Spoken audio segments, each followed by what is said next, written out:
Hello दोस्तों, आज की कहानी का शीर्षक है मेरी तुलना किसी और से क्यों। अरे शिल्पा, ये कोना साफ नहीं किया क्या? यहाँ मिट्टी मिट्टी से हो रही है। विमला देवी ने कड़क आवाज में अपनी बहू से कहा। शिल्पा ने आटे से सने हाथ लिए हड़बड़ाते हुए बाहर आकर कहा, मैं रोटी बना के साफ करती हूँ। विमला देवी मोबाइल चलाते हुए बोली, सुनीला बुआ की बहू निधि पूरा घर चमका के रखती है। उनका घर शीशे की तरह चमकता है।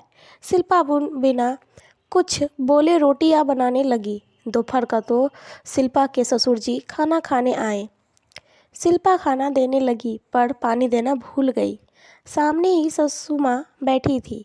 ससुर जी ने बोला, पानी दो। सासू माँ ने तपाक से बोला, शिल्पा खाने के साथ पानी भी दिया करो। चाचा जी की बहू खाने से पहले पानी देती हैं। शिल्पा ने बोला, जी मम्मी जी, आगे से ध्यान रखूंगी। अगले दिन नितिन नहाकर निकला और उसने बाथरूम को ऐसे ही गीला छोड़ दिया। विमला देवी ने तुरंत अपनी बहू से कहा, नितिन के निकलने के बाद कपड़े से बाथरूम की टाइल साफ कर दिया करो।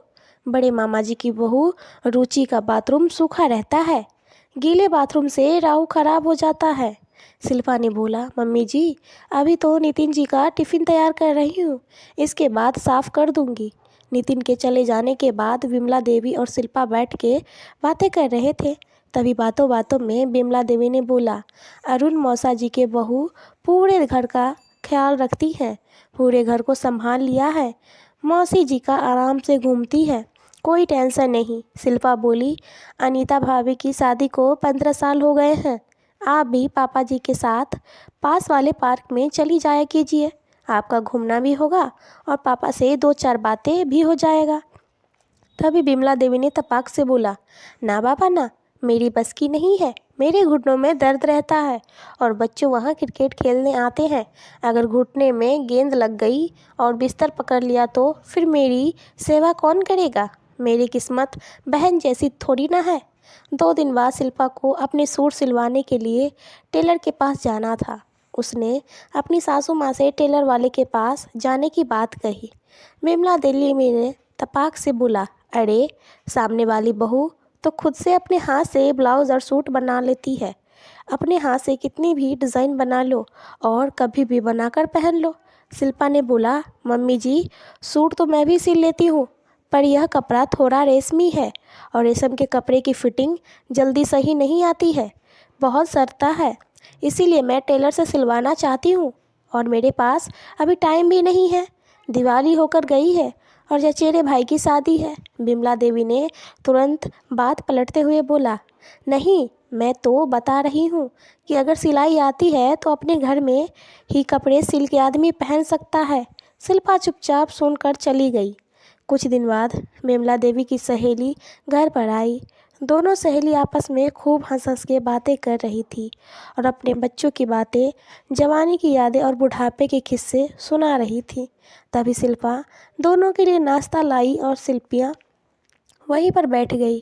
विमला देवी की सहेली ने शिल्पा से पूछा, शादी को 1 साल हो गए हैं, घर कैसा लग रहा है? अब तो कम्मों की जिम्मेदारी कम हो गई होगी। विमला देवी ने बोला, इससे जितना हो सकता है उतना करती है। मेरी तरफ से भी कोई जिम्मेदारी नहीं है। मैं तो कहती हूँ जितना हो सके उतना करो, वरना छोड़ दो, मैं करने के लिए बैठी हूँ। शिल्पा यह सुनकर अपनी सासू माँ का मुंह ताकती रह गई। विमला देवी की सहेली के जाने के बाद सासू माँ बोली, इसकी दोनों बहुएं बहुत ही लायक है, बहुत ही समझदार है। पूरे घर की जिम्मेदारी अपने सर पर ले ली है और इसे पूरी जिम्मेदारी से मुक्त कर दिया है।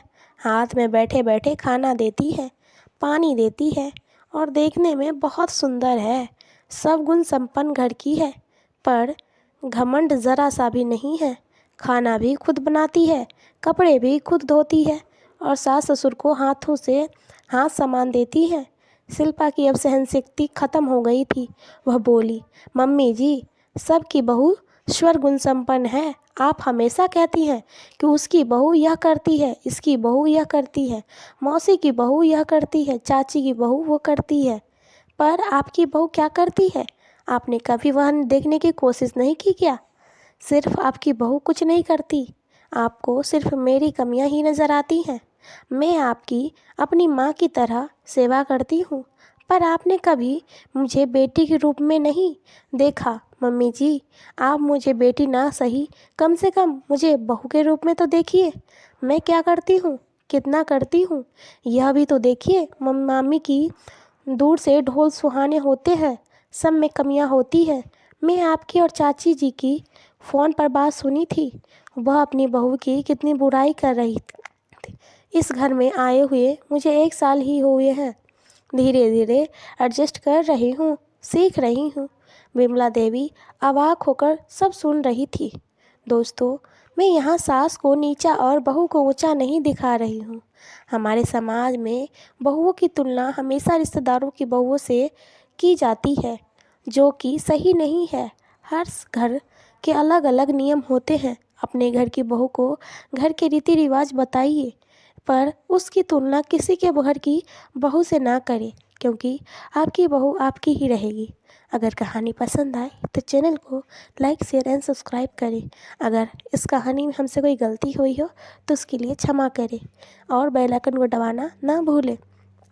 दोस्तों के साथ शेयर करें। मिलते हैं अगली कहानी में। धन्यवाद दोस्तों।